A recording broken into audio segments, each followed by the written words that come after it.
E aí, meus amores, tranquilo? Mais uma aula de revisão para você. Achou que ia ter outro videozinho do YouTube, vem um negão aqui na sua frente. Mas ó, vem cá.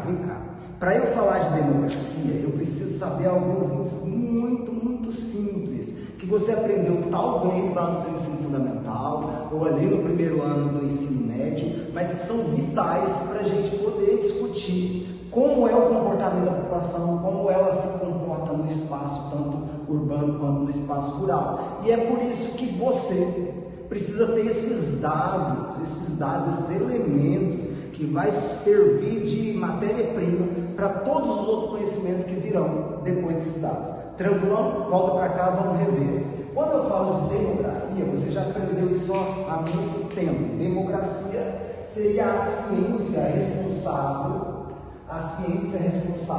por estudar a população, certo? Demo, povo, grafia, escrita do povo, estudo do povo. Quando você analisa o estudo do povo, a primeira coisa que você não pode esquecer para qualquer prova, para qualquer concurso, é a ideia das taxas. Quais são as taxas que vão medir o comportamento da população? Porque, se você não sabe, a população ela se comporta de diversas formas.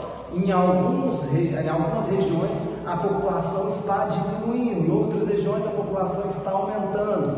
Em alguns países a população ativa é muito grande, então tem um trabalho pujante, como acontece, por exemplo, na China. Em outros países falta mão de obra e tem que recorrer a outros recursos, como migração. Para entender todos esses comportamentos, eu quero que você relembre essas taxazinhas que são básicas, são simples, mais interessantes. Primeira taxa que você já sabe, taxa de natalidade. Cara, natalidade vem de Natal, certo? Natalidade vem de nascimento. Então, como funciona a medição dessa taxa, cara? A taxa de natalidade parte de um pressuposto, ó, número de nascimento, multiplicado por 1000, é isso mesmo, cara? Multiplicado por 1000, dividido pela população total, ou população absoluta. Vamos de novo? Como que eu sei o número de pessoas que nascem? Eu vou pegar o número de nascimento de um ano, multiplico por 1000 e divido pela população total. Eu vou ter exatamente o índice de pessoas da taxa de natalidade. Sempre, assim, na maior parte dos países, a taxa de natalidade é um pouquinho maior que a mortalidade, mas acontece o inverso também. E nós vamos conversar sobre isso em outras aulas. Saca só, taxa de mortalidade. Taxa de mortalidade, o nome já diz, morte, mortalidade. Número de pessoas que morrem, multiplicados por quê? Por 1000, vamos fazer de novo, ó. Número de mortes multiplicadas por 1000 dividido pela população total. Olha que interessante isso, cara. Não que a morte é interessante, mas o que você vai observar nos próximos censos? Em virtude do problema com a pandemia, nós vamos ver uma crescente na taxa de mortalidade em basicamente todos os países do mundo, porque o número de mortes vai dar um salto. E olha que louco, além de dar um salto no número de mortes, nós vamos evidenciar também uma queda na natalidade. E isso já é tendência, mesmo sabendo que é um recorte muito pequeno. Professor, mas nesse recorte pequeno já vai dar diferença em 10 anos? Sim. Por quê? Porque o número de mortes vai elevar demais. E você vai perceber isso nos próximos dados, nos próximos índices dos noticiários, você vai perceber isso. Saca só, eu tenho também uma outra taxa, só que agora essa taxa não se comporta multiplicada por 1000, que seria a taxa de mortalidade infantil. Professor, para que medir a taxa de mortalidade infantil? Cara, primeiro, quando eu faço isso, eu vou entender, por exemplo, o comportamento do sistema de saúde, o acesso à saúde. O acesso à saúde da gestante, eu vou saber do acesso à saúde da criança, eu vou saber do aspecto da nutrição, por exemplo. Então, taxa de mortalidade infantil é uma taxa relacionada ao número de crianças que morrem até um ano de idade, do nascimento até o ano de idade, durante o ano, certo? Eu vou pegar o número de crianças que nasceram e morreram até 1 ano de idade. E aí eu vou saber se,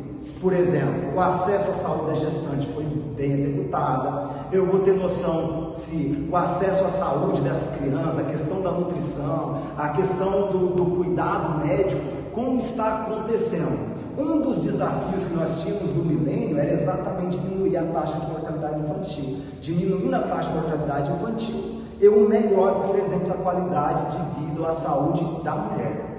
Uma outra taxazinha que é muito importante, taxa de fecundidade. Taxa de fecundidade seria número de filhos por mulheres. Número de filhos por mulheres em idade fértil, certo? Número de filhos por mulheres em idade fértil.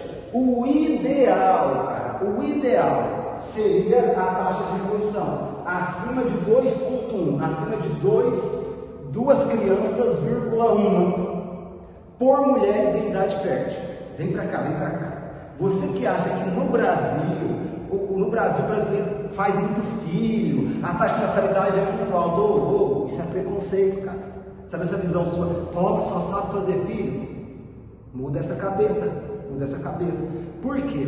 No Brasil nós percebemos que ao longo dos anos a taxa de natalidade está caindo. E hoje no Brasil, o Brasil não tem uma taxa de fecundidade que representa o ideal da reposição da mão de obra. Porque a taxa de mortalidade, a taxa de fecundidade no Brasil está ali 1,8 filhos por mulheres. E você vai perceber que daqui a um bom tempo, daqui muito em breve, o governo vai ter que começar a incentivar a natalidade, porque senão vai faltar mão de obra futuramente, sacou? Vem para cá. Quando eu entendo todas essas taxas, eu venho a um índice que nós vamos chamar de crescimento vegetativo ou crescimento natural. Seria como a população cresce naturalmente. Professor, como que eu vou analisar isso? Simples. O crescimento vegetativo seria a taxa de natalidade menos a taxa de mortalidade. Quando eu faço essa subtração do número de crianças que nascem pelo número de pessoas que morrem, eu vou perceber se o crescimento dessa população ele é acentuado, se ele é médio ou se ele está estável. No caso do Brasil, o Brasil está terminando a transição demográfica. Alguns já afirmam que ele terminou a transição demográfica. Nós temos uma estabilização, aumentou a expectativa de vida, mas diminuiu a taxa de natalidade. É o que acontece com todos os países desenvolvidos. Eu estou falando que acontece com os países desenvolvidos, não falei que o Brasil desenvolveu. Apesar de ser um país emergente, a nossa transição demográfica está muito acelerada e é uma dinâmica percebida em quase todos os países do mundo. Beleza? Fica firme. Agora, além do crescimento vegetativo, é necessário nós entendermos o termo população relativa e população absoluta. Então, população absoluta seria o mesmo que população total, cara. População total. Professor, o que seria essa população total, cara? Seria um número geral de população de uma área, região ou país.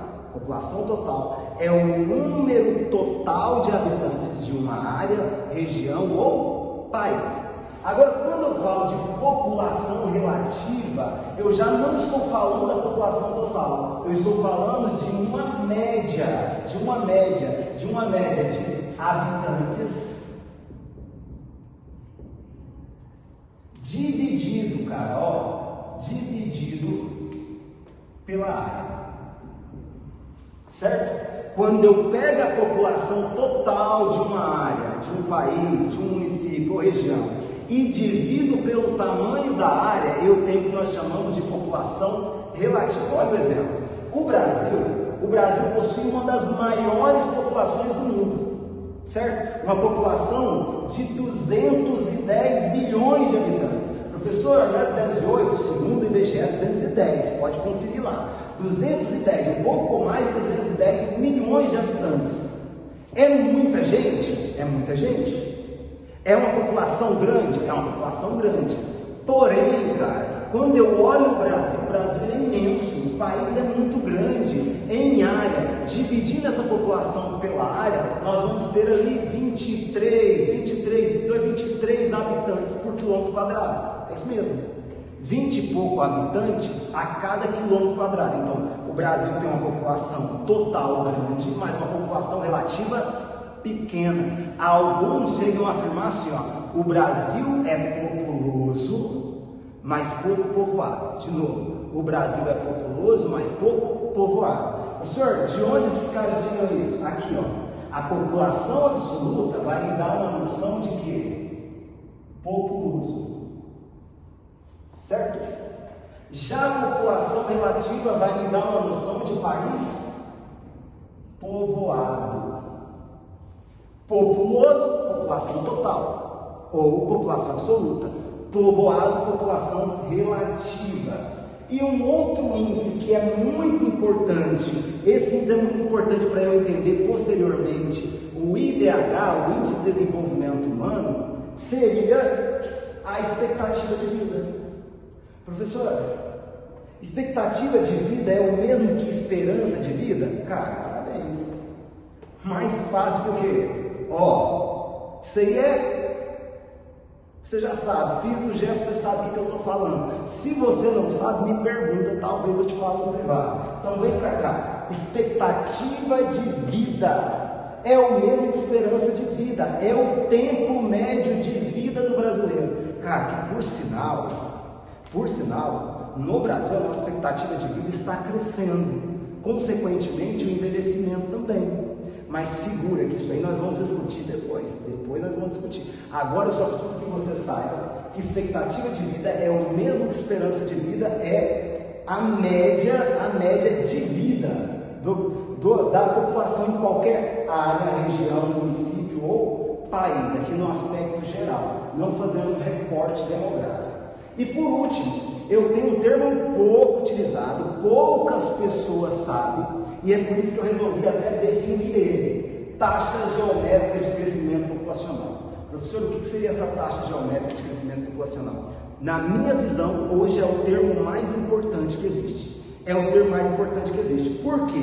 Porque essa taxa geométrica de crescimento populacional, ela vai mostrar o crescimento médio da população em determinado período, incluindo o quê?